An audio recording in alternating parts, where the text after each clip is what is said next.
Hello नमस्ते सबैजनालाई। यदि तपाईहरू नेपाल बैंक लिमिटेड तह 3 अर्थात् गोल्ड टेस्टर परीक्षाको तयारी गरिरहनु भएको छ भने यो भिडियो पक्कै पनि तपाईहरूको लागि नै हो। र आज मैले गोल्ड टेस्टर परीक्षाको तयारी अन्तर्गत पार्ट 7 को भिडियो लिएर उपस्थित भइसकेको छु। र यदि तपाईहरूले अहिलेसम्म पनि हाम्रो युट्युब च्यानललाई सब्स्क्राइब गर्नुभएको छैन भने कृपया हाम्रो युट्युब च्यानललाई सब्स्क्राइब गरेर हामीसँग जोडिनु होला, ताकि आगामी दिनहरूमा छिटोभन्दा छिटो तपाईहरू सामु यस्तै जानकारीमूलक भिडियोहरू पुग्न सकोस्। अब ढिला नगरिकन आजको भिडियोलाई अगाडि बढाउँ। र आजको हाम्रो पहिलो प्रश्न रहेको छ, मल्लकालमा चौतारा भनेर कसलाई बुझिन्थ्यो भनेर सोधेको छ। र मल्लकालमा चाहिँ चौतारा भनेर कसलाई बुझिन्थ्यो त भन्दाखेरिमा प्रधानमन्त्रीलाई भनिन्थ्यो। र यसको सही उत्तर रहेको छ प्रधानमन्त्री।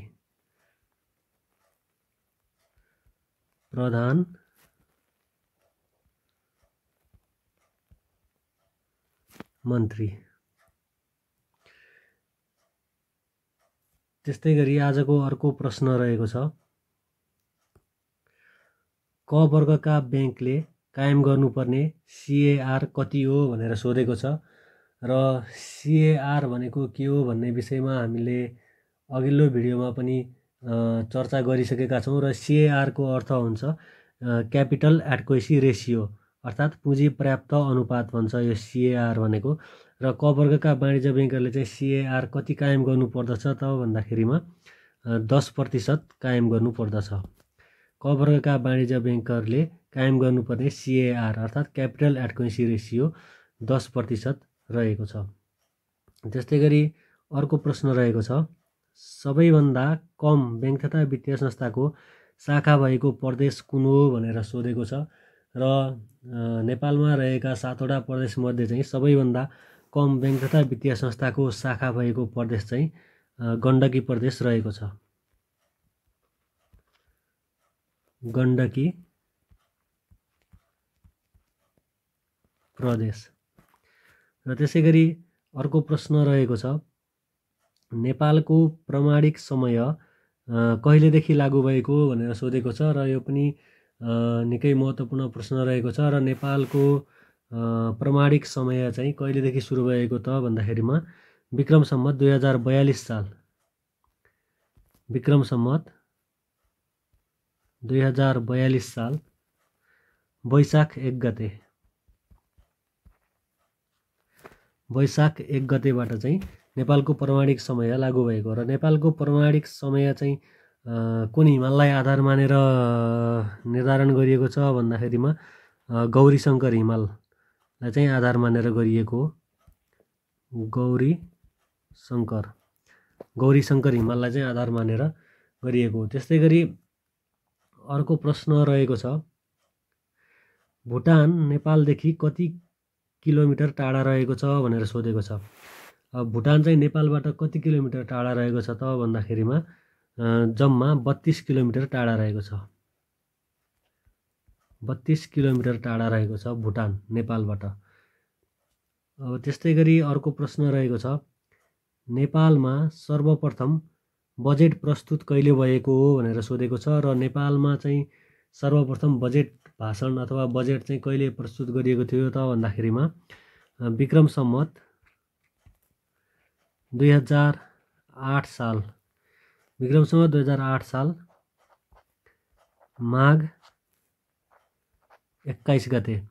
विक्रम सम्वत 2008 साल माघको 21 गते चाहिँ नेपालमा चाहिँ सर्वप्रथम चाहिँ बजेट प्रस्तुत गरिएको थियो। त्यस्तै गरी अर्को प्रश्नतर्फ लागौँ। र आजको अर्को प्रश्न रहेको छ, रु 5 मा कुन मन्दिरको तस्बिर छ भनेर सोधेको छ। नेपाली नोट 5 रुपियाँको नोटमा चाहिँ कुन मन्दिरको तस्बिर रहेको छ भनेर सोधेको छ। र यसको सही उत्तर रहेको छ तलेजु भवानी। तलेजु भवानी।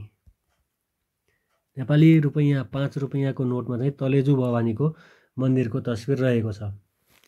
त्यस्तै गरी अर्को प्रश्न रहेको छ, भित्री मधेसलाई अर्को के नामले चिनिन्छ भनेर सोधेको छ। र भित्री मधेसलाई चाहिँ अर्को के नामले चिनिन्छ त भन्दाखेरिमा दून क्षेत्र भनेर चिनिन्छ। दून क्षेत्र, भित्री मधेसलाई दून क्षेत्र भनेर पनि चिनिन्छ। त्यसैगरी अर्को प्रश्न रहेको छ, राउटेहरूले बोल्ने भाषालाई के भनिन्छ भनेर सोधेको छ। राउटेहरूले बोल्ने भाषालाई चाहिँ के भनिन्छ त भन्दा खाम्ची भनिन्छ। खाम्ची, राउटेहरूले चाहिँ खाम्ची भाषा बोल्ने गर्दछन्। अब त्यस्तै गरी अर्को प्रश्न रहेको छ, नेपालमा स्थापना भएको ठुलो सिमेन्ट उद्योग कुन हो भनेर सोधेको छ। र नेपालमा चाहिँ हालसम्म स्थापना भएका मध्ये सबैभन्दा ठुलो सिमेन्ट उद्योग चाहिँ कुन रहेको छ त भन्दाखेरिमा शिवम सिमेन्ट उद्योग रहेको छ। शिवम सिमेन्ट उद्योग, शिवम सिमेन्ट उद्योग चाहिँ नेपालमा स्थापना भएको सबैभन्दा ठुलो सिमेन्ट उद्योग रहेको छ। अब त्यस्तै गरी अर्को प्रश्न रहेको छ, नेपालको संविधान अनुसार संवैधानिक परिषदको सचिव को हुने व्यवस्था रहेको छ भनेर सोधेको छ। नेपालको संविधान अनुसार संवैधानिक परिषदको सचिव चाहिँ को रहने व्यवस्था छ त भन्दाखेरिमा यसको सही उत्तर रहेको छ नेपाल सरकारको मुख्य सचिव।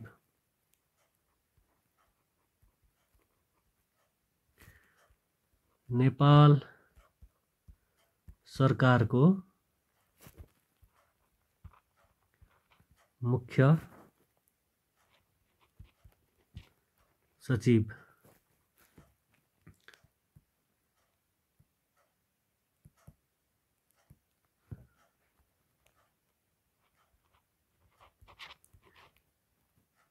सचिव, नेपाल सरकारको मुख्य सचिव चाहिँ नेपालको संविधान अनुसार चाहिँ संवैधानिक परिषदको सचिव चाहिँ नेपाल सरकारको मुख्य सचिव रहने व्यवस्था रहेको छ। त्यस्तै गरी अर्को प्रश्न रहेको छ, राणाकालमा सुन चाँदीको आभूषण सम्बन्धी कार्य गर्ने निकायलाई के भनिन्थ्यो भनेर सोधेको छ। राणाकालमा सुन चाँदी आभूषण सम्बन्धी कार्य गर्ने निकायलाई के भनिन्थ्यो त भन्दाखेरिमा कणेल चोक भनेर भनिन्थ्यो।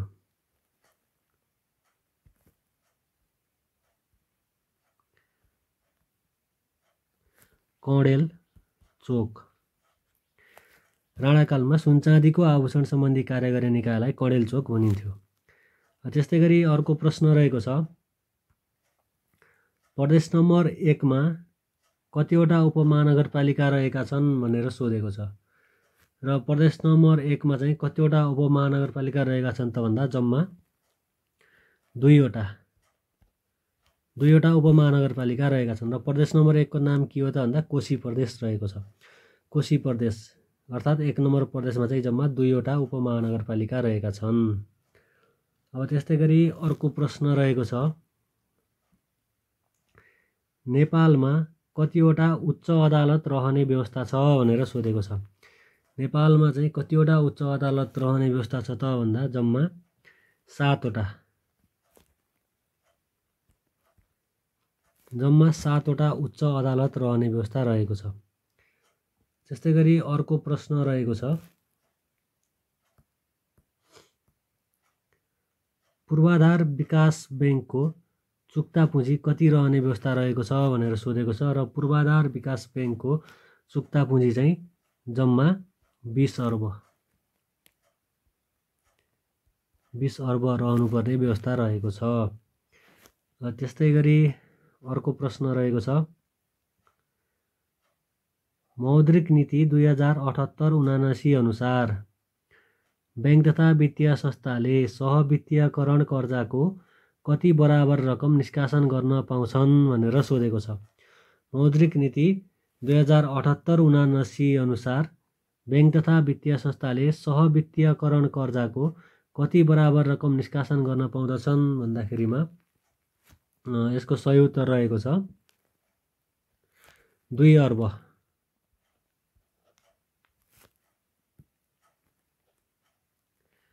2 अर्ब। मौद्रिक नीति 78-79 अनुसार बैंक तथा वित्तीय संस्थाले सहवित्तीयकरण कर्जाको चाहिँ 2 अर्ब बराबर रकम निष्कासन गर्न पाउँदछन्। त्यस्तै गरी अर्को प्रश्न रहेको छ, गभर्नरको कार्यकाल कति वर्ष हुन्छ भनेर सोधेको छ र यसको सही उत्तर रहेको छ 5 वर्ष। गभर्नरको कार्यकाल चाहिँ 5 वर्ष रहने व्यवस्था रहेको छ।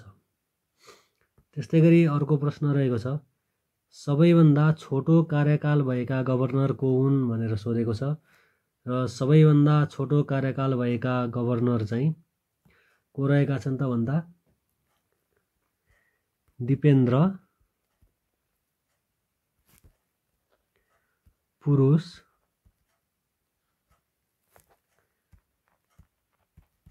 ढकाल। सबैभन्दा छोटो कार्यकाल भएका गभर्नर चाहिँ दिपेन्द्र पुरुष ढकाल रहेका छन्। अब यसलाई यसरी पनि सम्झिन सकिन्छ सबैभन्दा छोटो समय राजा हुने व्यक्ति को हुन् भन्दा दिपेन्द्र वीरविक्रम शाहदेव रहेका छन्। त्यस्तै गरी छोटो समय कार्यकाल भएका गभर्नर पनि दिपेन्द्र नै रहेका छन्। यसरी सम्झिनु होला दिपेन्द्र पुरुष ढकाल रहेका छन्। अब त्यस्तै गरी अर्को प्रश्न रहेको छ नेपाल राष्ट्र बैंक एकीकृत निर्देशन 2078 अनुसार बैंक तथा वित्तीय संस्थाका जोखिम कति प्रकारका छन् भनेर सोधेको छ र नेपाल राष्ट्र बैंक एकीकृत निर्देशन 2078 अनुसार चाहिँ बैंक तथा वित्तीय संस्थाका जोखिमहरू चाहिँ 5 प्रकारका रहेका छन्। 5 प्रकारका चाहिँ के रहेका छन् त भन्दा जोखिमहरू रहेका छन्। अब त्यस्तै गरी अर्को प्रश्न रहेको छ स्विफ्ट कोडको प्रयोग के को लागि गरिन्छ भनेर सोधेको छ र यसको सही उत्तर रहेको छ स्विफ्ट कोडको प्रयोग चाहिँ मनी ट्रान्सफरको लागि गरिन्छ। मनी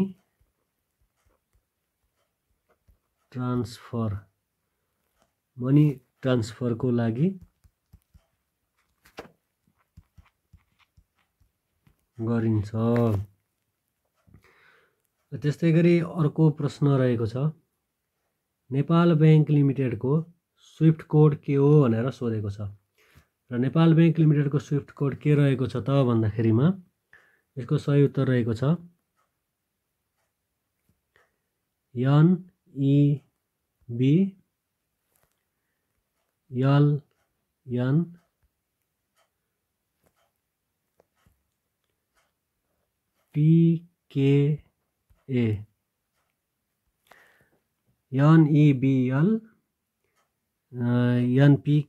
चाहिँ के रहेको छ त भन्दा नेपाल बैंक लिमिटेडको स्विफ्ट कोड रहेको छ। अब जस्तै यसमा चाहिँ यो NE ले चाहिँ के जनाउँछ त भन्दा NE ले चाहिँ नेपालको चाहिँ नेपालबाट चाहिँ NE लिएको हो। त्यस्तै गरी यो B ले बैंक जनाउँछ यो L ले लिमिटेड जनाउँछ भने अब यो NP ले चाहिँ नेपाल जनाउँछ र यो KA ले चाहिँ काठमाडौँ भनेर जनाउँछ। यसको प्रधान कार्यालय काठमाडौँमा रहेको छ र नेपाल बैंक लिमिटेडको स्विफ्ट कोड के रहेको छ त भन्दा NEBL NPKA रहेको छ। अब त्यस्तै गरी अर्को प्रश्न रहेको छ वाणिज्य बैंकले आफ्नो कुल कर्जा लगानीको कति प्रतिशत रकम विपन्न वर्ग कर्जामा लगानी गर्नुपर्दछ भनेर सोधेको छ। वाणिज्य बैंकले आफ्नो कुल कर्जा लगानीको कति प्रतिशत रकम विपन्न वर्ग कर्जामा लगानी गर्नुपर्दछ भन्दाखेरिमा यसको सही उत्तर रहेको छ 5%। वाणिज्य बैंकहरूले चाहिँ आफ्नो कुल कर्जा लगानीको 5% रकम चाहिँ विपन्न वर्ग कर्जामा लगानी गर्नुपर्दछ। अब त्यस्तै गरी अर्को प्रश्न रहेको छ हाल नेपाल बैंक लिमिटेडको अध्यक्षमा नियुक्त हुने व्यक्ति को हुन् भनेर सोधेको छ अथवा हाल नेपाल बैंक लिमिटेडका अध्यक्ष को रहेका छन् भनेर पनि सोध्न सक्छ र हाल चाहिँ नेपाल बैंक लिमिटेडको अध्यक्षमा नियुक्त हुने व्यक्ति चाहिँ को रहेका छन् त भन्दा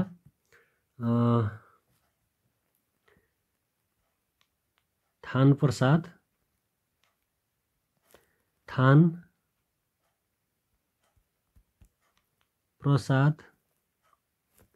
पंगानी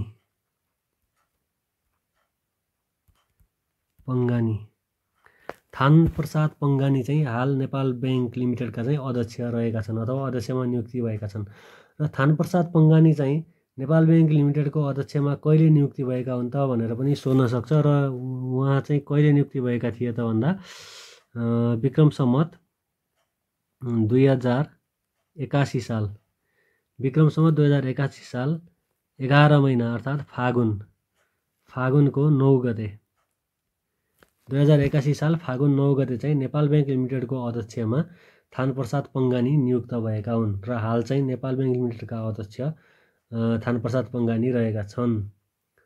अब त्यस्तै गरी अर्को प्रश्न रहेको छ,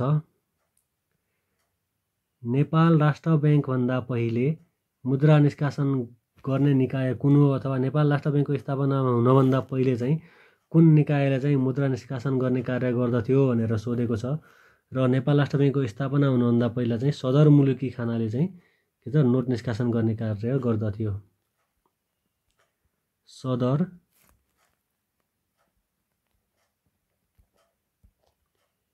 मुलुकी खानाबाट चाहिँ नोट निष्कासन गर्ने गरिन्थ्यो नेपाल राष्ट्र ब्याङ्कको स्थापना हुनुभन्दा पहिले। र अब त्यस्तै गरी अर्को प्रश्न रहेको छ, हाल नेपालको वित्तीय साक्षरता दर कति रहेको छ भनेर सोधेको छ। र हाल चाहिँ नेपालको वित्तीय साक्षरता दर कति रहेको छ त भन्दा यसको सही उत्तर रहेको छ 57.9%। 57.9%। हाल चाहिँ नेपालको वित्तीय साक्षरता 57.9% रहेको छ। अब यसैलाई यस्तो तरिकाले पनि सोध्न सक्छ, महिलाको तुलनामा पुरुषको वित्तीय साक्षरता दर कति प्रतिशतले चाहिँ के त बढिरहेको छ भनेर सोध्न सक्छ। पक्कै पनि यो महिलाको तुलनामा पुरुषको चाहिँ वित्तीय साक्षरता दर बढिरहेको छ र महिलाको तुलनामा चाहिँ पुरुषको वित्तीय साक्षरता दर कति प्रतिशतले बढिरहेको छ त भन्दा 7.5%। महिलाको तुलनामा पुरुषको वित्तीय साक्षरता दर चाहिँ 7.5%ले बढिरहेको छ। अब त्यस्तै गरी अब अर्को कुरा के पनि थाहा हुनुपर्छ भन्दा अर्को प्रश्न रहेको छ यहाँ, अब पुरुषको वित्तीय साक्षरता दर कति रहेको छ र महिलाको वित्तीय साक्षरता दर कति रहेको छ। अब यो पनि सोध्न सक्छ, यो पनि जानिराख्नु होला। र पुरुषको वित्तीय साक्षरता दर रहेको छ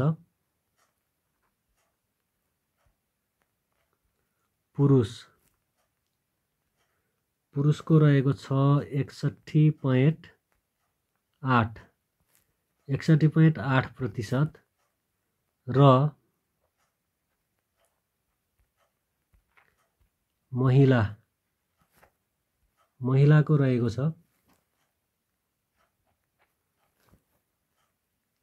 54.3% रहेको छ। अब वित्तीय साक्षरताको बारेमा पनि प्रश्न हुनुभयो होला। अब यसलाई चाहिँ कण्ठ गर्नु होला, यो एकदमै महत्त्वपूर्ण प्रश्न रहेको छ र एकदम सम्भावित प्रश्न पनि रहेको छ। नेपालको चाहिँ के त हाल नेपालको वित्तीय साक्षरता दर कति रहेको छ भन्दा 59.9% रहेको छ।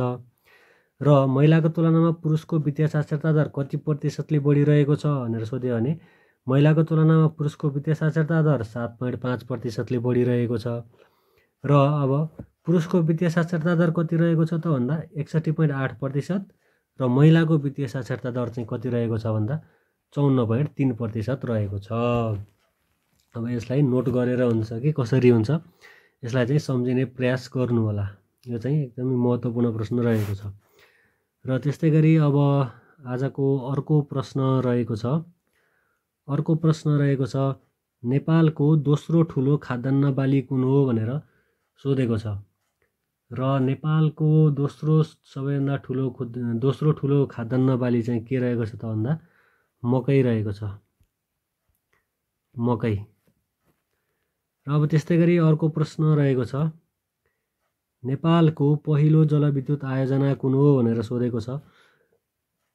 र नेपालको पहिलो जलविद्युत आयोजना चाहिँ फर्पिङ जलविद्युत आयोजना रहेको छ।